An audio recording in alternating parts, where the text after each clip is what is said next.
Welcome to the Procurement Unplugged podcast, the podcast for procurement professionals.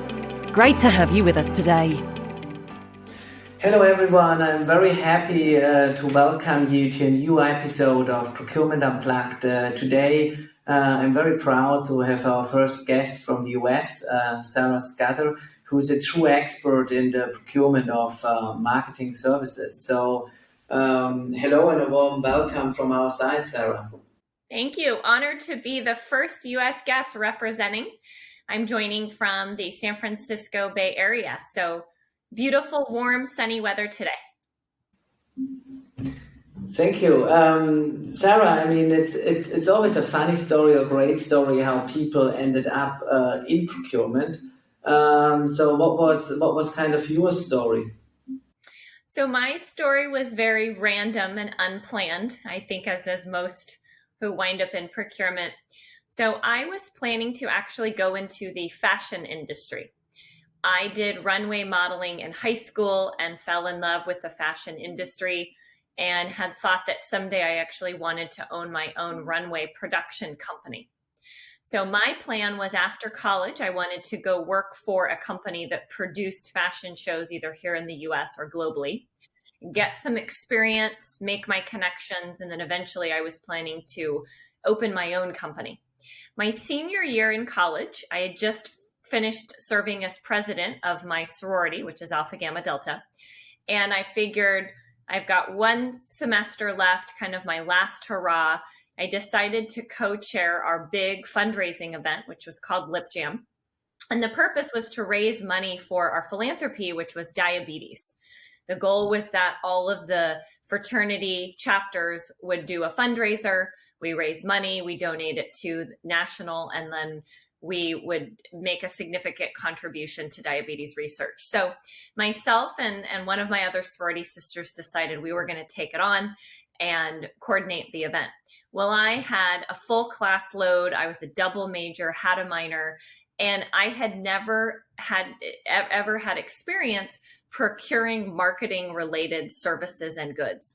So when we started jumping into all the planning for the event, I decided to hire a local company in Sonoma County, wine country, which is where I went to school, to take care of sourcing and procuring everything marketing related for our event.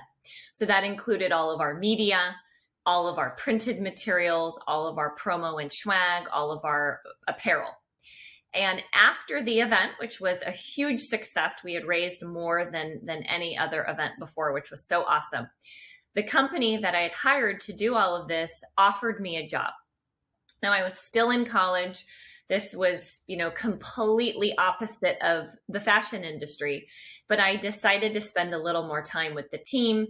I had worked with them for several months, so I had gotten to know their culture and kind of, how their business ran. And I actually decided to take the opportunity. And the reason I did is I am very entrepreneurial. I love technology. I love marketing. And I figured that, someday I may want to have my own business or be able to build out a team at a larger company. And what better way to do that than getting in at a very, very small company and learning all aspects of the business. So right after I graduated, I started at this local company. At the time was called Golden Pacific Systems. And that was my entry into the marketing procurement world. Wow, I think that's certainly another truly unique and amazing story how to end up in procurement. So, I mean, you mentioned in your first very interference with procurement, you already had to tackle different types of marketing services like printing, branding, PR, and so on. I mean, first and foremost, what do you think is so different between traditional materials procurement and marketing procurement? And then my second question would be, what are the differences within marketing? Because many people just think, marketing, service procurement, but I think within marketing, there are also huge differences, right? Yeah, so I'll start with why I think marketing procurement is so different and unique than any other procurement category. So marketing procurement is often done on behalf of the marketing team. And people in marketing are very sales and revenue generation focused. They are not focused on cost savings and cost reduction. So when I'm the chief marketing officer or running a marketing team, I'm given my budget for the year. That is the budget that I have. And I'm not constantly going out trying to figure out how I can cut my costs and cut the amount of money that I'm spending. I have my budget, and that's what I'm going to use for the year. So marketing procurement is not focused on cost reduction and cost savings. And historically, that is what procurement professionals do.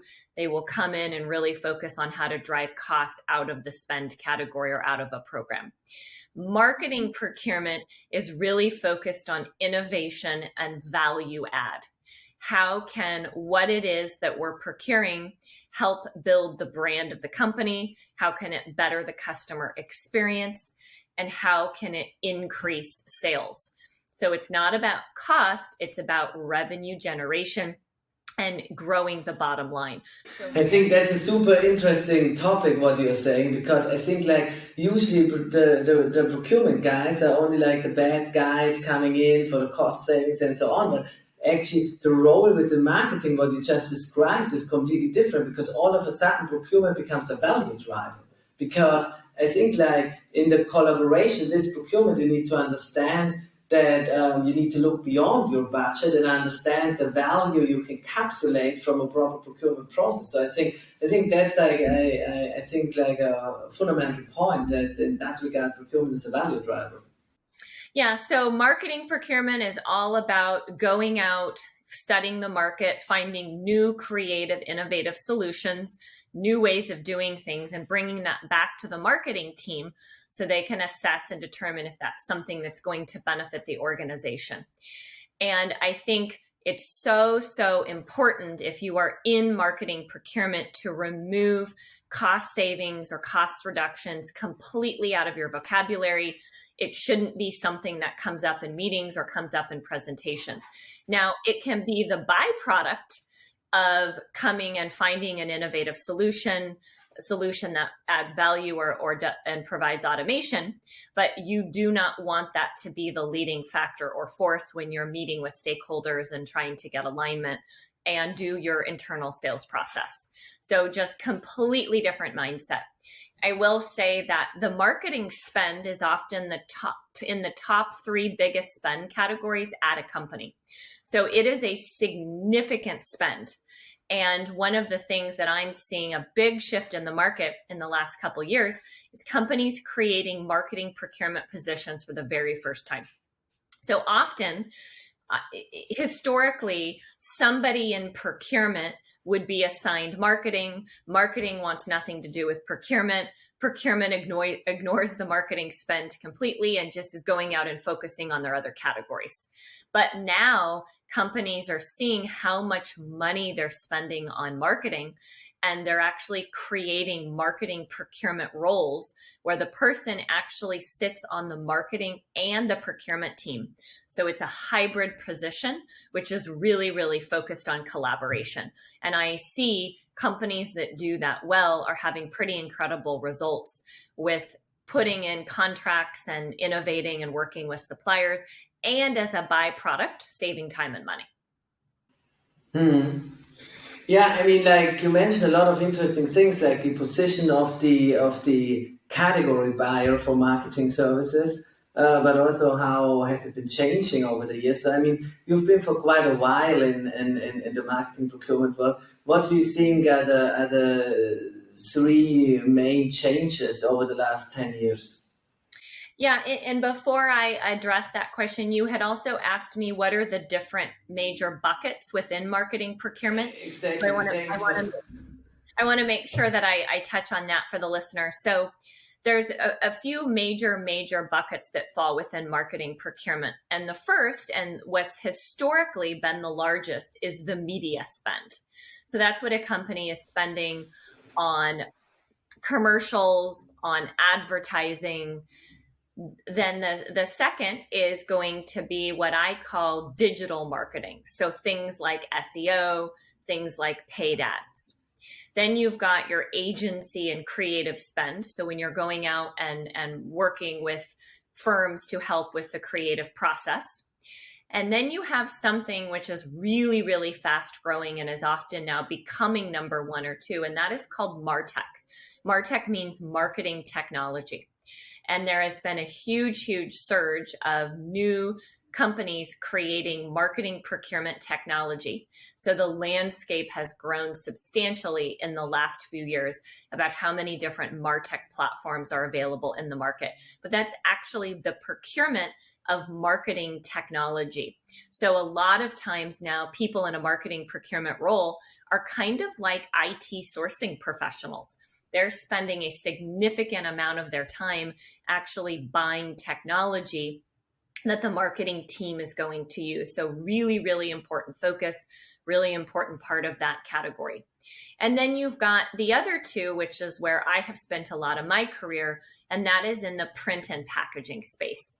So while some people may think print is dead, print is dying, nobody prints anymore, print is a significant spend for many companies. We're talking hundreds of millions of dollars in some cases.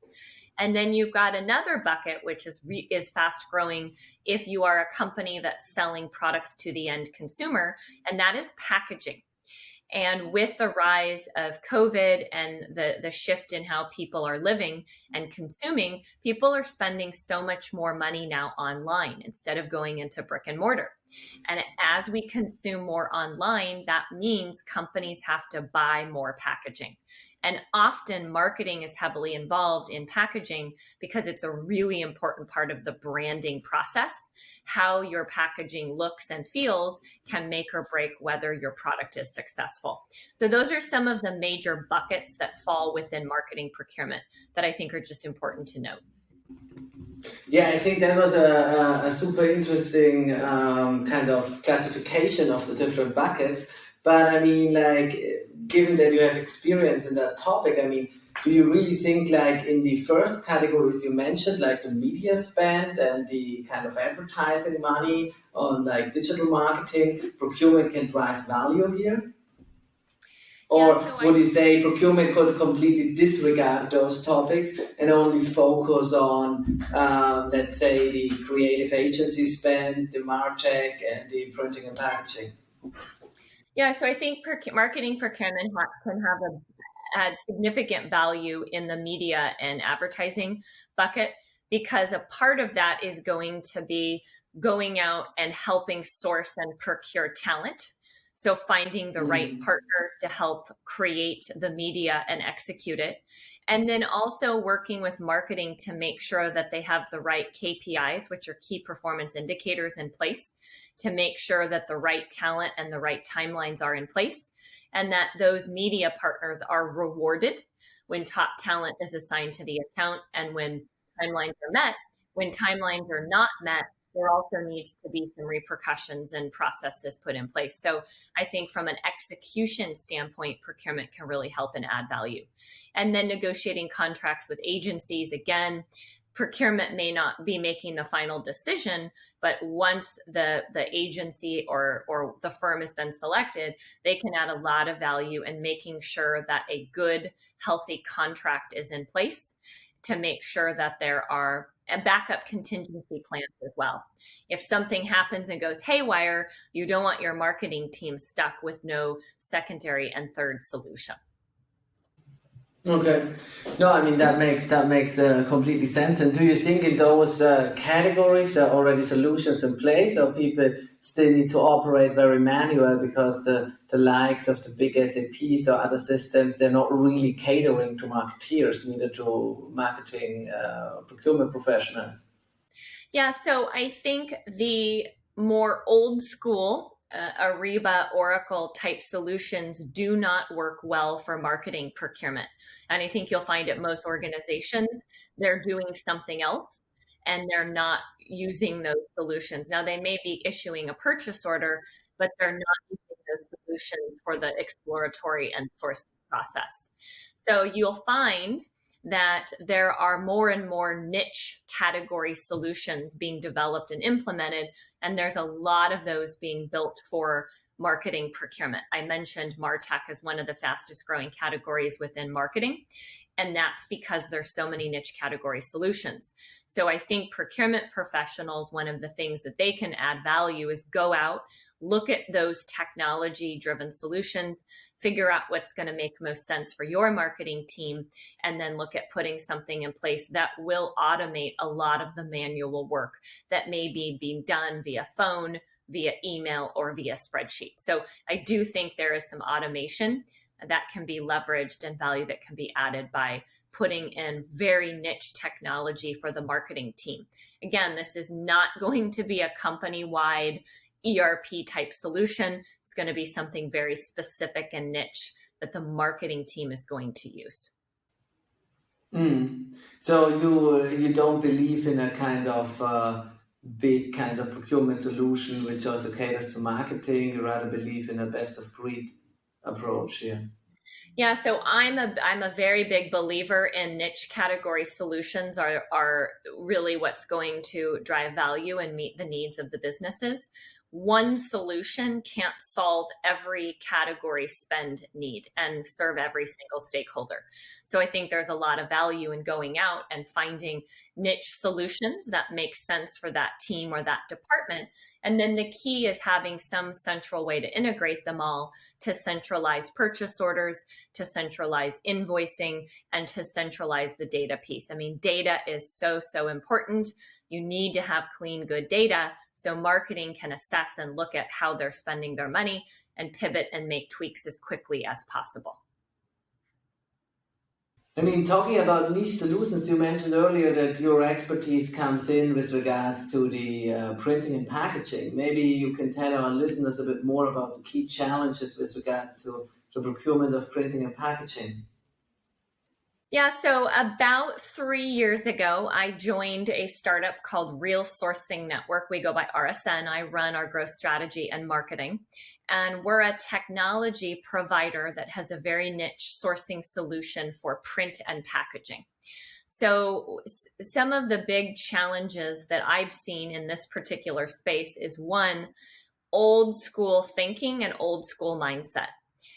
I've been buying my print from the same manufacturer for 20 years. They do a great job. I know the owner, I know their kids, I know their family. So I have no interest in changing or looking at something new. So there's a lot of legacy, very, very long-term relationships between a printer and their clients.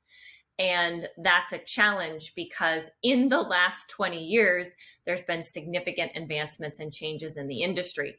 And if you as a company are not looking at what's new and what's innovative, your competitors will be, and it could cause them to significantly pass you by. And you can lose revenue and you can lose clients from it. So that's the big challenge, is the old school mindset, people not really being open to look at or even consider something new for this category. Another challenge is its tail spend. It's something that people don't really think about. If you spend $1 billion on media and your print spend is $5 million, where are you going to spend your time and resources? On the $1 billion. And so because print and packaging often make up a much smaller percentage of the total spend category, it's ignored. So whatever the company's been doing, they just keep doing. Instead of going and spending some time and resources looking at what they're buying, is it efficient? Is there a better way to do that? So those are two just things that we see constantly coming up over and over again.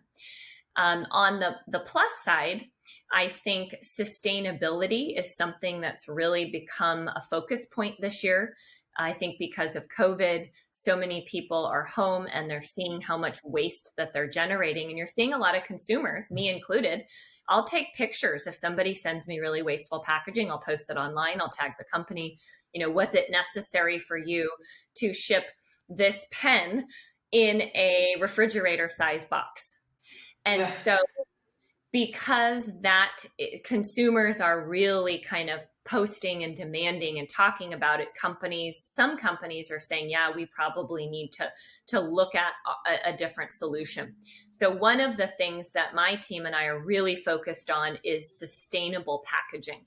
So we help companies source and procure print. We also help companies source and procure packaging. So we've made. And what are the key topics for you? What are the key points for you, like to really enforce sustainable packaging? Yeah. So the first thing is a company needs to have executive buy-in if they're going to change to sustainable packaging. And a manager at a company is not going to be able to drive the change. Has to be an executive leadership decision.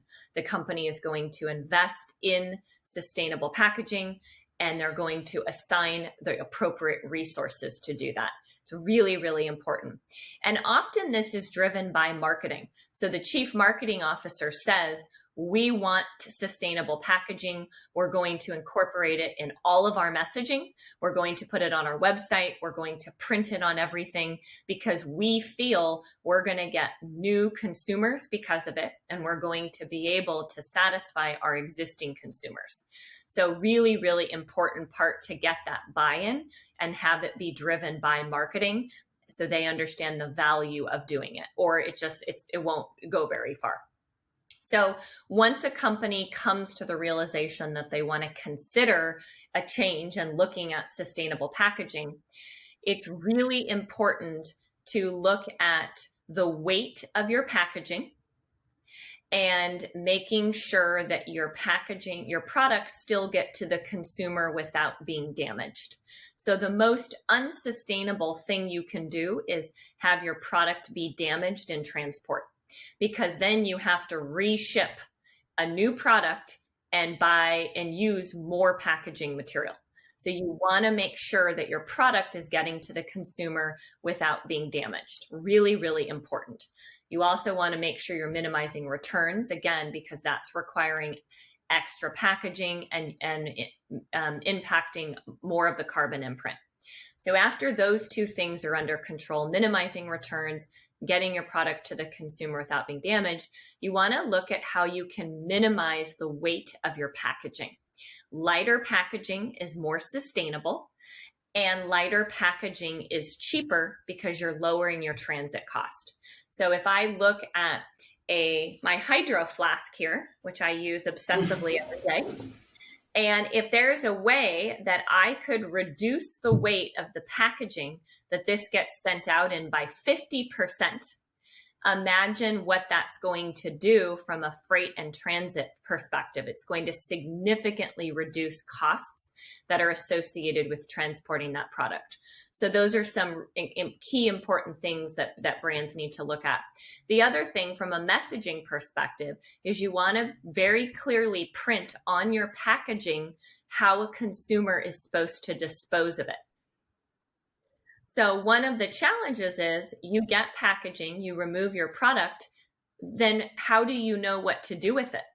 Should it be thrown in the trash?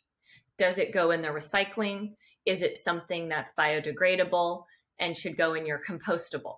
So there's all these different factors where even somebody like me who's in the packaging industry, a lot of times I don't even know how to dispose of packaging. So make sure you put really clear, simple instructions for your consumer about what they should do with it once the product is removed. I think that's a kind of very true statement here, because certainly sustainability is our global megatrend where we should all focus on, and I think that was a very clear and operational description how to execute on it with regards to the procurement of packaging.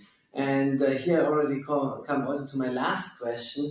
I mean, you've been in the procurement of marketing for quite a while. How do you see the future? I mean, what kind of trends, apart from the sustainability topic we just touched upon, you see for the future? Yeah, so I'll talk about packaging in particular, and then I'll answer that also more generally in regards to marketing procurement. So from packaging, Great. I think we're going to see many more innovations coming into the market in the next couple years that are going to be completely biodegradable, meaning once the product is removed, your packaging could go into compost and will completely disintegrate in a certain number of days or weeks. I think we're going to see more packaging become recyclable. So instead of having to throw it away, I think more of it will be able to be put in the recycling bin. And I think we're going to see companies really minimize the amount of packaging that they're using. So instead of filling a box with air pillows or, those the bubbles or other materials that are used, I think we're going to see new packaging designed that more closely fits the size of the product being shipped. So excess packaging material is not needed. In regards to marketing procurement in general, I think we're going to see a big shift to sustainability in all aspects of marketing procurement.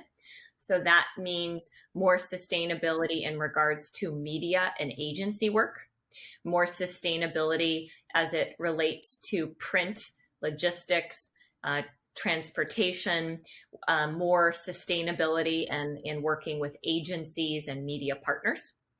And then I think we're going to see significant amounts of marketing budgets be dedicated to technology. So there's still companies where they're not spending a significant amount on MarTech, but I think that's going to change because there's so much that you can do online with data and analytics and getting good information on your consumers. I think that's going to be the fastest spend and growth area from a marketing procurement standpoint. So if you're interested in getting into marketing procurement, get familiar with IT procurement. Go counter people who are buying technology in other categories and learn how they're sourcing it.